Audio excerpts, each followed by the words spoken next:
Social Work Licensure Compact, episode 95 on the Social Workers Rise podcast. Hello, my name is Catherine Moore, social worker, mom, coffee lover, and founder of Social Workers Rise, where we inspire social workers to connect, expand their knowledge, and change more lives than they ever thought possible. I'm so excited you found my podcast. We will talk everything social work on every level from micro to macro. We will hear the stories of social workers who are doing big things, learn new skills, and most importantly, give you actionable steps to make a difference today. Let's go.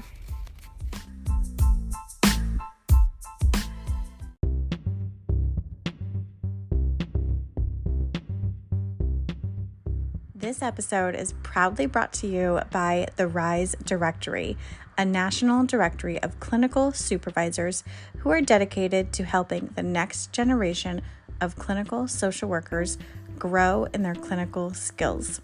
The link is in the show notes. Check it out and tell every clinical supervisor you know about this directory. Hello, and welcome to another episode of Social Workers Rise. I am so excited to be back. I took a summer break from the podcast, which was much needed. So I spent a lot of time at the beach, at the pool. I have discovered the margarita Trulies, which are the only seltzer drink that I could possibly drink because I don't like seltzer, but the margarita Trulies really are, they're the best one. So if you're on the lookout, that would be my recommendation. But this summer has been really eventful as far as the social work industry and industry developments. So today we're going to talk about the Social Work Compact, or the Social Work Licensure Compact is what they're calling it. And this is really exciting because this will allow you to use your clinical license or your LCSW license, LICSW license in different states. So, the exciting thing about this is that you're going to be able to be mobile. So, if you are in your home state, you have your LCSW license. Once this goes into effect, you would be able to use your license in the other states who join the compact. This would be called the compact states. And if you are participating in this, then they're going to call you a regulated social worker. And these terms are important because I might use them as I'm kind of giving my information to you. And I want to make sure that we are clear. A regulated social worker is if you are licensed in your state according to your state rules. And you must have passed the national clinical exam. So if you are a BSW license, I'm sorry, it doesn't count or it doesn't apply to you yet. You will be able to participate in it once you get and pass the clinical licensing exam. And the clinical licensing exam, there's also been drama about that, but we will get into the exam in later weeks. Definitely talk about that and the passing rate for different demographics. But today we're just going to talk about the Social Work Compact. So the information that I'm giving you today is based on meetings and communications with the National Center for Interstate Compact. Just to be clear, I am not affiliated with them. I do not work for them. I do not get money for this episode from them. I wish I did, but I don't. I am just here giving you the information as I understand it, as it has been written today, as of, oh my gosh, I don't even know the date, but as of August 2022. So what it is it's a way that you can use your LCSW license to practice in telehealth in different states. And this is how it's written right now. So all of this information is subject to change because they are seeking your opinion and your input before they finalize the official compact. And states will not sign on to this compact until it's finalized. So that's why this information is so important that you know this right now, because now is your time to read the compact as it's written and give your feedback. They have this really extensive form. It's not really extensive, but it took me about 25 minutes to fill out the form to give my feedback because they ask you questions based on each section. So it really does give you the chance to provide your insight and opinion on how this is going to play out in the real world, the problems that you see or the good things that you see, and give your opinion on that. So very important because you are the one who it's going to affect, and you are the one who is going to be using it, right? So it's important that you are able to have a voice in how it's shaped. So right now it's telehealth, right? My beef with this is that clinical supervision is not included in this. So right now it is purely telehealth. And the information that I got from the National Center for the Interstate Compact on why clinical supervision is not included is because it's too cumbersome, was the word that they use. Too cumbersome to include this in the compact as it is now, which I disagree with. And I made it clear in my communication with them on the feedback is that if we are going to allow LCSWs or, the regulated social worker to practice in different states, they need to be able to also offer clinical supervision in those different states because one of the main goals is to address the workforce shortage that we have right now in this country of social workers. And unless we provide a way for social workers to get trained in this area, then we're always going to have a workforce shortage. And it's very short sighted to not include clinical supervision within those states. If we can navigate around all the different therapy laws and reporting laws in the different states, clinical supervision definitely needs to be one of those areas that is included because we also have a shortage of clinical supervisors. So if your clinical supervisor moves out of state because they can with this compact, right? They can move to a different state and still practice, and it's fine. They don't have to apply for a different state license, they don't have to take any more tests. It should be the same with clinical supervision because now those supervisees have lost their clinical supervisor. So it does not support the mobility of the license and it does not unify the licensing requirements as the goals are stated. So, very important that we advocate for clinical supervision to be included in this. Okay, that is my that is my rant about clinical supervision. Let's go on. So, when in order to get this interstate license, it would be within your home state. And you would go through the same process that you apply now currently, right? You renew your license. It's the same process, but with this, you may have to pay additional fees because it would be an additional license that you would now qualify for. So there could be additional fees that may be determined by your state, but also the compact committee can also impose fees on the states that participate. And likely they're going to pass those fees on to you. So it's not the states paying them, it's going to be you paying the fees. Let's see. You must meet the qualifications for licensure according to your home state. So this is where you reside, and those rules and regulations apply.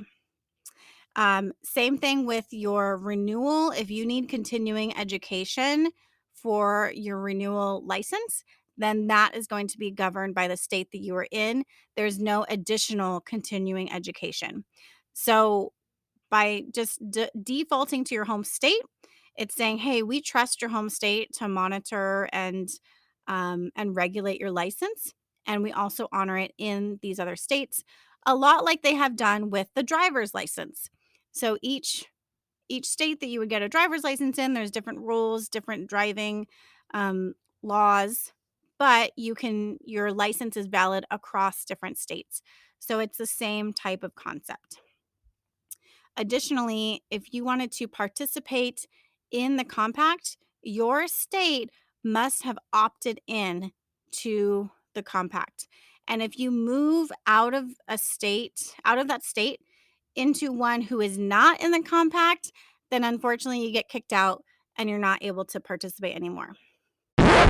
Hey, it's Catherine here. I hope you're enjoying this episode. We're going to take a quick break to listen to this ad from our sponsor. Do you want to make your own podcast? Spotify has a platform that lets you make one super easily, then distribute it everywhere and even earn money all in one place for free. It's called Spotify for Podcasters. And this is the platform that I use because it makes it so simple to record and distribute your podcast all in one place using your cell phone. What you need to do is download the Spotify for Podcasters app or go to www.spotify.com/podcasters to get started. If you're planning to take the BBS Law and Ethics exam, the ASWB Master's or Clinical Licensure exam, or if you're studying for the MFT exam, then you need a proven program that can help you understand the exam questions and pass with confidence. If this is you, I highly recommend the Therapist Development Center. I personally use TDC to pass my law and ethics and clinical exams and found the program provided me with everything I needed to pass with confidence.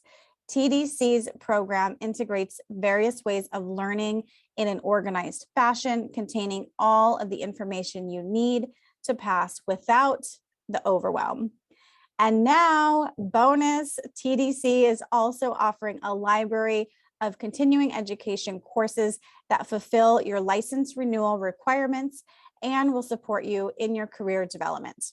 If this sounds like something that you need, visit their website, therapistdevelopmentcenter.com, and use the code SWRISE10 at checkout to receive 10% off any of their CE courses, including their brand new course, On the Edge of Life, an Introduction to Suicidality. You can also check out the link in the show notes. Do you love horses, nature, and being outside? Do you dream of having a successful career working with horses and helping humans?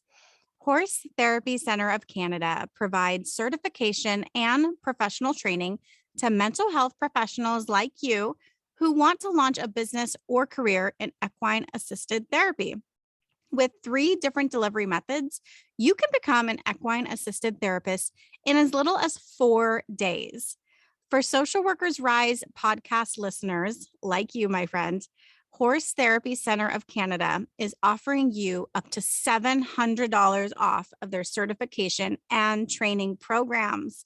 So don't wait. Start your career in equine assisted therapy and learning today. Check the show notes for how you can get started. The other interesting thing about this is that the states within the compact will share your information via a database, and any disciplinary actions that you have on your license will also be known. The compact regulations, they trump the state regulation. So the compact may have stricter rules than your state does in order to get this license. For example, the compact is going to implement background checks, which some states do not implement background checks. And the way it's written right now is we don't know the extent of those background checks. What are they looking for in those background checks? Are they going to deny your interstate license because of something they have in the background? We don't know. It's not very clear in how it's written right now. So it is important that you know that if you choose to participate in telehealth in other states, it is your responsibility to know and abide by the laws of the states that you're going to practice in. For example, there may be conflicting laws around abortion rights or even, trans youth, transgendered people. So those are just 2, for example, topics that it's important that you know what the rules are in the states that you choose to practice in. And when you're practicing there, you'll be under the jurisdiction of the state your client is in, and you can elect whether you want to participate in a certain state or not. So this is where it gets a little confusing because while your license is governed by the state that you live in, you still have to abide by the laws that your client is in. And there can be a state that says, hey, we don't want you to practice here anymore. But if your home state says, oh, okay, well, that's whatever happened, that's not an issue here, we'll leave the license alone. So individual states can ban you from practicing in them, but but coming after your official license, that would have to come from your home state. So as far as, the timeline that they're looking at for implementation of the interstate compact is anywhere from 15 months to 3 years. So it could happen in 2023 or not until, 3 years from now. It really just depends on how this all rolls out. So there are a minimum of 7 states that need to opt in to the compact before this will take effect.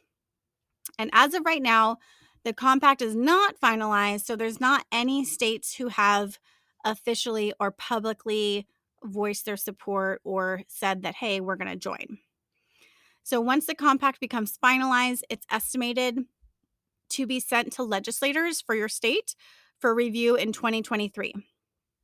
And states are likely to express interest in this compact publicly in the fall of 2022. So, this fall, after the public comment time has closed, then they'll finalize the compact and they'll put it out. They're anticipating that to happen this fall, this year. So that's really exciting. And let's see, the way this would work is you would maintain your license in the home state where you live. And again, the renewal process is going to be the same, and you'll continue the renewal process in your home state. And you would specify if you want to be included in the compact so that then you could go for the special compact license. But again, there shouldn't be any additional requirements or tests or CEUs or anything like that. There just may be additional fees, as always, right? So let's see. I really am excited for this compact to happen. And there's a few reasons why. Because it's going to give the opportunity for social workers to work in different states. This compact is really sponsored by the Department of Defense, or the DoD, and they're funding a lot of these different compacts, a lot of different ones. They're doing it with counselors, with teachers, with a lot of different professions, because military families are highly mobile and they move around every 1 to 3 years. They don't want their spouse's career to be getting in the way of if the person is able to stay in the military or not. So they're trying to be able to keep people within the military and eliminate this as one of the barriers to having them to losing military families. I think it'll also be really good because this will help to address the social work workforce shortage in different states. So, states like California, we have a good amount of social workers, but from what I've heard and what I understand is more of the rural states have a social work shortage. So, being able to offer virtual telehealth or virtual therapy in these states that are more remote and that have a shortage is going to be really, really beneficial to our clients. Additionally, this does support the uniformity of social work across the states. One of the caveats or one of the requirements of the compact is that you do have a social work degree from an accredited university. So sometimes people are able to get a social work license without a social work degree in some states, or like here in California, you can call yourself a social worker, but not actually have a social work degree.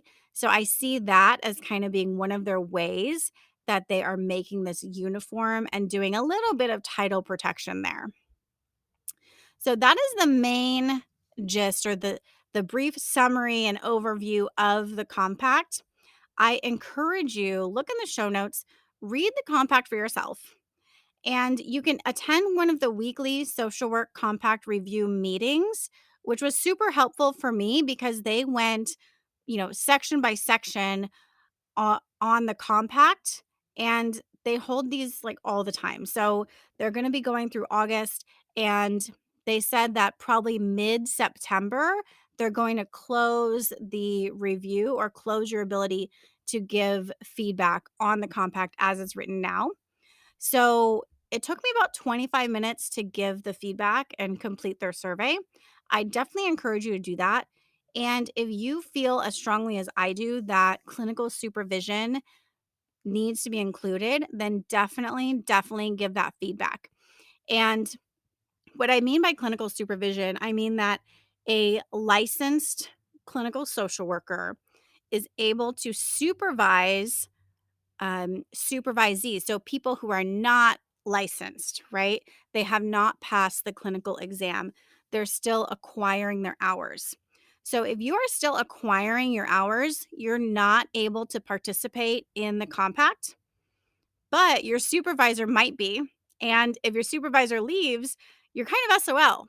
There you'll be left without a supervisor because even though they went to a compact state, the supervision is not reciprocal. So you would have to find an entirely new clinical supervisor if your supervisor left, and vice versa.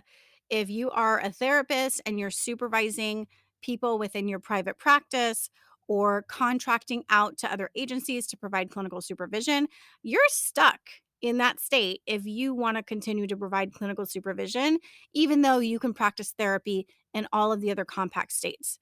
So it just doesn't make sense. We have to have clinical supervision included. Definitely give your feedback around that. Um, Also, there will be a time that we will need to advocate to our state leaders about the need to participate in the compact. So once they have finalized the language of the compact, taken all of our feedback into consideration, they're going to make it available for states to opt in 2023. We may be calling on you again to contact your state legislator, connect with your local state organizations in order to advocate for your state to be included in the compact. So that is it. I will be back next week with more social work updates, and definitely check the show notes for all of the information and the links that I have mentioned. It's important to add that this episode was recorded before the ASWB released their test numbers of the eventual pass rates for the clinical licensing exam, which is horrific because it's very obvious that the white people who have taken the exam have a much higher rate of passing it eventually than Black and Latino people who have tried to take the exam. So know this, that if you are pissed off about that, as I am, that right now, as the compact stands, you have to pass this exam in order to get the interstate licensure for social work. So if you do not like that, if you disagree, this is your time to give your feedback, because if we don't speak up now, then the compact will have this as a requirement for sure, that you must pass this licensing exam, which is very skewed towards white test takers. So do what you want with that information, but it is important to add that that is another factor and another really important component to include in this decision. So if you are at all, passionate about this, or, diversity and equity, making sure that everybody's included, then this is important for you to know.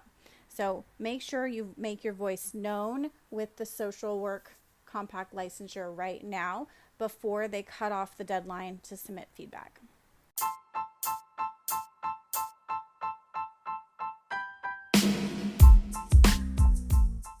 Thank you for joining us on another episode of Social Workers Rise.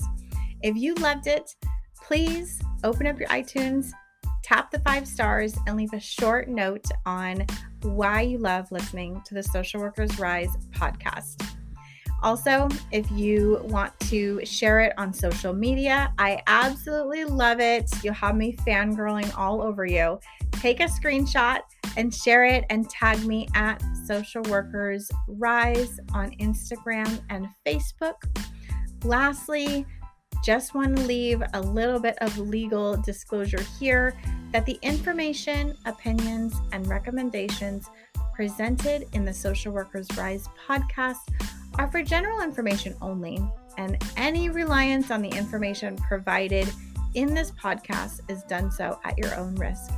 This podcast should not be used in place of professional advice, therapy, or clinical supervision.